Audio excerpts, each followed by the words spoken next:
ডাকসু নির্বাচন, ঢাকা বিশ্ববিদ্যালয়ে ডাকসু নির্বাচন, জাকসু নির্বাচন, রাকসু নির্বাচন, যত সংসদ নির্বাচনগুলো রয়েছে, এই নির্বাচনে যারা প্রার্থী হচ্ছেন, আমি দাবি জানাচ্ছি যে এই প্রার্থী যারা হচ্ছেন প্রত্যেককে, যারা প্রার্থী হচ্ছেন প্রত্যেককে ডোপ টেস্ট করা হোক।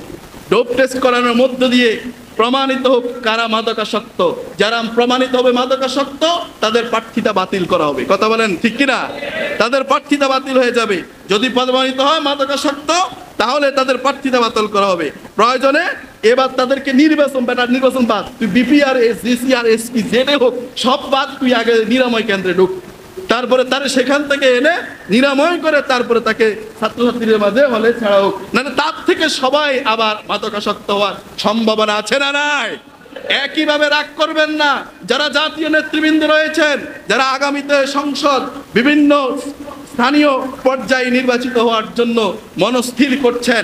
শেষে এসে রাষ্ট্রের কাছে জোর দাবি জানাচ্ছি যে যারা মাদকাসক্ত তাদেরকে জাতীয় নির্বাচন এবং স্থানীয় নির্বাচনে, সমস্ত নির্বাচনে অযোগ্য, যারা ডোপ টেস্টে প্রমাণিত হবে যে মাদকের সাথে, নেশার সাথে জড়িত আছে, তাদেরকে অযোগ্য প্রার্থী হিসেবে ঘোষণা করতে হবে। কথা বলে ঠিক কিনা?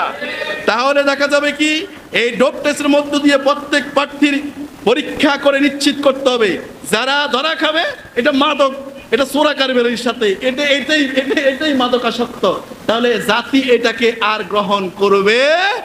তাহলে দেখা যাবে মাদক, চোরাকারবারি এই সমাজ থেকে কমবে। কথা বলেন ঠিক কিনা? আর এদেরকে আপনারা জাতীয় নির্বাচনে, স্থানীয় নির্বাচনে, ডাকসু, জাকসু, রাকসুতে তাদেরকে আপনারা আপনাদের প্রতিনিধিত্ব হিসেবে তাদেরকে বাছাই করবেন। সমাজ থেকে আবার বলবেন মাদক নিয়ন্ত্রণ অথবা নির্মূল, কোনোটাই হবে না। কথা বলেন ঠিক কিনা? আগে ওখানে গোড়ায় হাত দিতে হবে। আল্লাহ তাআলা আমাদের সকলকে বুঝবার তৌফিক দান করুক, বলে আমিন।